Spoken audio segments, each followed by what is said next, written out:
Welcome back. अब हम next आगे एसक्यूएल की नई जो क्वेरीज लर्न करने वाले हैं वो है अपडेट,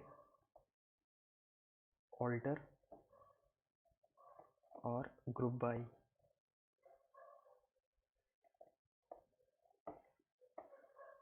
सबसे पहले हम अपडेट क्वेरी को एग्जीक्यूट करेंगे।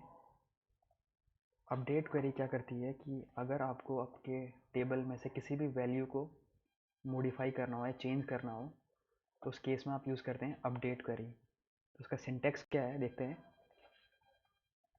अपडेट किस टेबल को करना है, student, enter set class equal to 12th, enter where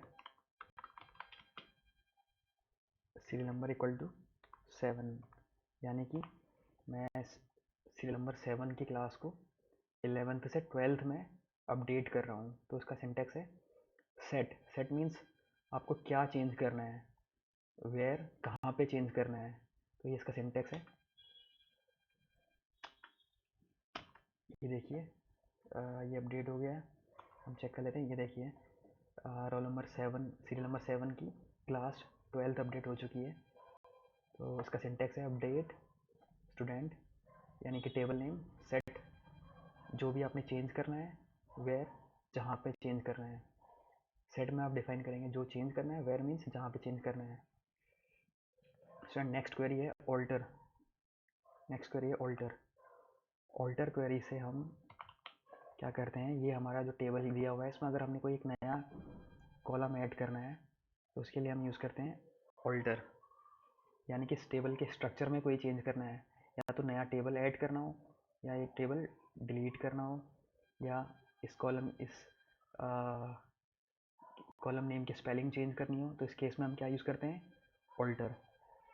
तो सबसे पहले हम ऑल्टर का एक नया कॉलम ऐड करेंगे, alter table, alter table student, add एक नया कॉलम ऐड करते हैं एड्रेस। एड्रेस और इसका टाइप हम रखेंगे वेर केयर 100, उसकी लेंथ 100 बाइट्स का हम स्पेस उसको देते हैं। तो ऑल्टर टेबल, टेबल का नाम है आपका स्टूडेंट, ऐड एड्रेस और वेर केयर उसका टाइप है। तो देखिए आप ये देख सकते हैं कि ये यहाँ पर एक नया कॉलम ऐड हो गया है। ये देखिए एक एड्रेस नया कॉलम ऐड हो गया। तो इसका सिंटेक्स ये आप देख सकते हो, alter table, table name, add जो भी आपने कॉलम ऐड करना हो। और ऑल्टर के दूसरा हम अगर हमें किसी कॉलम को ड्रॉप करना हो तो सेम सिंटेक्स होगा, ऑल्टर टेबल स्टूडेंट, यहाँ पर ऐड के प्लेस में हम लगा देंगे ड्रॉप। ऐड के प्लेस में हम लगा देंगे ड्रॉप और ड्रॉप एड्रेस। टाइप देने की ज़रूरत नहीं है। ये देखिए जो हमने पिछली बार एक नया कॉलम ऐड किया था वो अब हम डिलीट कर रहे हैं। किससे, ड्रॉप से। हमने ऐड को रिप्लेस कर दिया ड्रॉप से। तो फर्स्ट क्वेरी थी एक नया कॉलम ऐड किया था और नेक्स्ट है उस कॉलम को ड्रॉप कर दिया। थर्ड है आपका alter table student, modify, modify alter table student. पहली लाइन सब में सेम रहेगी, मॉडिफाई जेंडर वेयर केयर 2। यानी कि अगर मुझे किसी टेबल का टाइप का साइज़ मॉडिफाई करना हो तो मैं मॉडिफाई को यूज़ करूँगा। देखो मॉडिफाई लगाने से यहाँ पर क्या हुआ कि पहले मैंने जेंडर को 5 बाइट्स का स्पेस दिया था, मैंने 2 बाइट्स में चेंज कर दिया। तो सिर्फ हमें क्या करना है कि ऐड के प्लेस में हमने मॉडिफाई लिख देना है। ठीक है। नेक्स्ट है आपका alter table students, change change SN to roll number INT।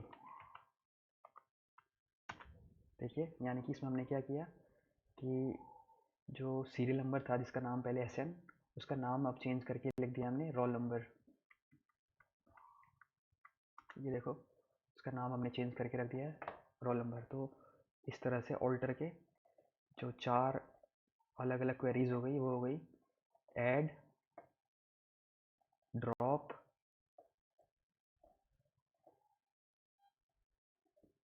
Modify और चेंज। ऐड से हम नया कॉलम ऐड करेंगे, ड्रॉप से हम किसी कॉलम को ड्रॉप करेंगे, मॉडिफाई से हम उसके टाइप को चेंज करेंगे और चेंज से हम कॉलम की हेडिंग चेंज करेंगे। और लास्ट क्वेरी है आज की group by. Student, group by query क्या करती है कि आपके टेबल्स को ग्रुप में डिवाइड कर देती है। जैसे यहाँ पर हमें जेंडर में अगर हम ग्रुप बाई अप्लाई करेंगे तो इसके 2 पार्ट बन जाएंगे। अगर हम जेंडर में ग्रुप बाई अप्लाई करते हैं तो इसके 2 पार्ट बनेंगे, एक होगा मेल और एक होगा फीमेल। और इसी तरह से अगर हम क्लास के पार्टीशन करते हैं तो इसके पार्ट बनेंगे, एक 12th क्लास और एक 11th क्लास। अगर हम एज का के पार्टीशन करते हैं तो एक बनेगा 17 और एक बनेगा 16। तो ग्रुप बाई किसी कॉलम के बेसिस पे उस टेबल के ग्रुप्स बना देता है और उसके बाद आपको आउटपुट रिटर्न करता है। ठीक है, तो ग्रुप बाई को सीखने से पहले आपको एग्रीगेट फंक्शन सीखने पड़ेंगे। एग्रीगेट फंक्शंस के साथ ग्रुप बाई यूज़ करते हैं। Select min of age from student. ये आप जानते हैं कि min of age means minimum age ये रिटर्न करेगा जो कि 16 है। और इसी तरह से मैक्स यानी कि मैक्सिमम एज रिटर्न करेगा, मैक्सिमम एज। और इस कॉलम से डेटा निकल रहा है। थर्ड है काउंट। काउंट मीन्स टोटल 7 रोज एंट्रीज हैं यहाँ पर, टोटल 7 एंट्रीज हैं। तो काउंट आपका क्या करेगा, काउंट करेगा। सम आपका सारी एज का टोटल कर देगा। ठीक है, और लास्ट है एवरेज। एवरेज आपका सब सारी एज का एवरेज निकाल देगा 16.57।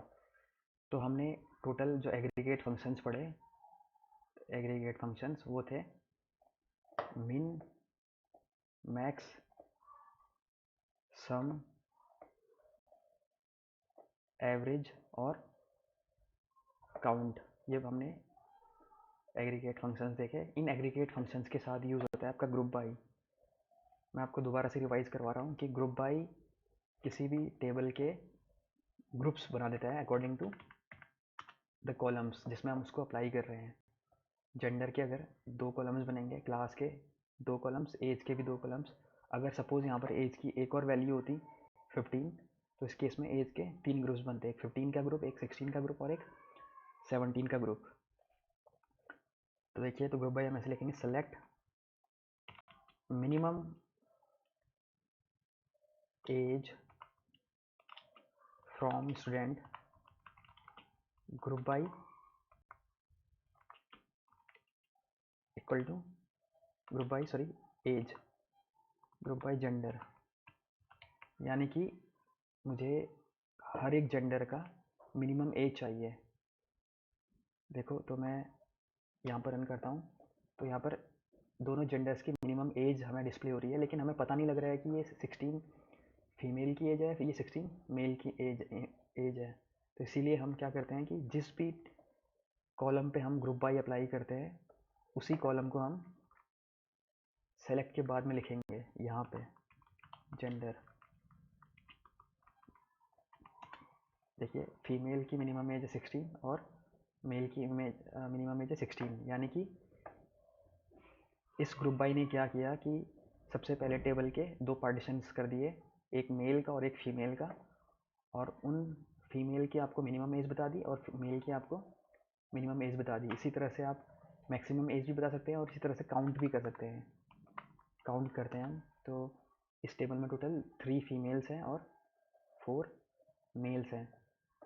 तो ध्यान रखिएगा इस बात का कि जिस भी कॉलम पे ग्रुप बाई अप्लाई करेंगे उसको हमने सेलेक्ट के बाद लिखना है, तभी हमें ये पता लगेगा कि इस टेबल के कितने ग्रुप्स बने हैं। और ये एग्रीगेट फंक्शन उन ग्रुप्स में अप्लाई होगा।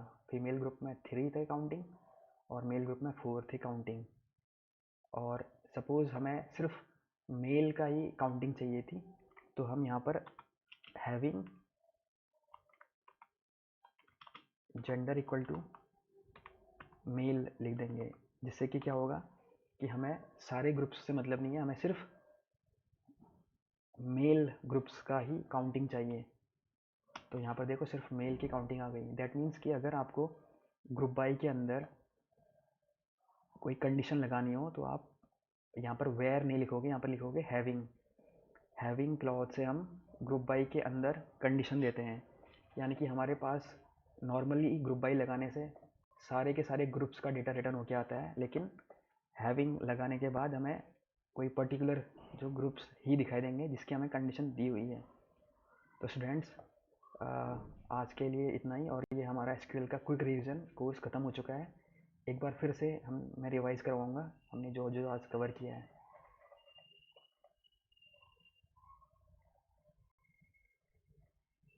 सबसे पहले जो हमने आज कवर किया था वो था अपडेट। अपडेट में अपडेट टेबल का नाम, सेट क्लास इक्वल टू 12, यानी कि जो आपको चेंज करना है, where S N equal to 7, जहाँ पे चेंज करना है। तो ये है अपडेट का सिंटैक्स, बहुत इंपॉर्टेंट क्वेरी है। और नेक्स्ट क्वेरी थी ऑल्टर। मैंने बता चुका हूँ ऑल्टर किसी टेबल में कोई नया कॉलम ऐड करने के लिए, या उस कॉलम को ड्रॉप करने के लिए, या किसी कॉलम का कॉलम नेम चेंज करने के लिए, या उसका कॉलम का टाइप चेंज करने के लिए यूज़ करते हैं। तो ऑल्टर के चार क्वेरीज मैंने आपको बताई थी। फर्स्ट क्वेरी थी ऐड, ड्रॉप, थर्ड था आपका मॉडिफाई और चेंज, फोर्थ था चेंज। ठीक है, तो देखो ऑल्टर टेबल, टेबल का नाम, ऐड जो भी आपको कॉलम ऐड करना है इस तरह से लिखेंगे, कॉलम नेम, कॉलम टाइप। और अगर आपको कोई कॉलम ड्रॉप करना है तो उस ऐड को आप रिप्लेस कर दो ड्रॉप से, और यहाँ पर टाइप देने की ज़रूरत नहीं है। थर्ड है आपका मॉडिफाई, उस अगर आप ऐड को मॉडिफाई से रिप्लेस करेंगे और यहाँ पर टाइप चेंज कर सकते हो आप उसका। ठीक है, और फोर्थ है चेंज। चेंज के केस में आपको ऐड को अपने चेंज से रिप्लेस करना है। ये उसका पुराना नेम था, ओल्ड नेम, और ये न्यू नेम। तो इस तरह से ऑल्टर की टोटल 4 क्वेरीज हमने कवर कर ली। और लास्ट है आपका ग्रुप बाई। ग्रुप बाई में आपको पहले बता चुका हूँ कि किसी कॉलम पे अप्लाई होता है, या तो वो जेंडर कॉलम पे अप्लाई होगा, या क्लास पे, या एज पे। और अप्लाई होने के बाद वो किसी टेबल्स के ग्रुप्स क्रिएट कर देता है according to the values. Okay, जितनी वैल्यूज़ है उस टेबल पे उस हिसाब से। एक मेल है और एक फीमेल है तो 2 ग्रुप्स बनेंगे, एक 12 है तो एक 11, 2 ग्रुप बनेंगे। तो यहाँ पर ग्रुप बाई सीखने से पहले आपको एग्रीगेट फंक्शन सीखने पड़ेंगे। तो ये मिनिमम एज, मैक्सिमम, मिन, मैक्स, काउंट, सम और एवरेज, ये 5 हमने एग्रीगेट फंक्शंस कवर किए थे। और ये देखिए select minimum age from stand group by gender, यानी कि मैंने यहाँ पर जेंडर पर लगाया ग्रुप बाई। तो फर्स्ट जेंडर की मेल की एज आ गई 16, फीमेल की एज आ गई 16, मिनिमम एज। तो हमें यहाँ पर क्लियरली पता नहीं लग रहा है कि ये 16 कौन से जेंडर की एज है मिनिमम। तो इसीलिए हमें सेलेक्ट के बाद ग्रुप बाई जिस पर अप्लाई किया हुआ है वो लिखना पड़ता है, फीमेल और मेल। देखिए लिखा हुआ है, अब हमें पता लग गया कि फीमेल की मिनिमम एज 16 है और मेल की भी 16 है। और इसी तरह से अगर हमें नॉर्मली हमें सारे ग्रुप्स का डेटा एज एन आउटपुट मिलता है, अगर हमें सिर्फ किसी स्पेसिफिक ग्रुप का ही डेटा चाहिए तो हम हैविंग कंडीशन लगा के सिर्फ मेल का ही डेटा यहाँ पर रिट्रीव कर सकते हैं। स्टूडेंट आज के लिए इतना ही, और ये एसक्यूएल का कंप्लीट क्विक रिवीजन ख़त्म हो चुका है। अगर आपको कोई डाउट है तो आप कमेंट बॉक्स में लिख सकते हैं। Thank you so much.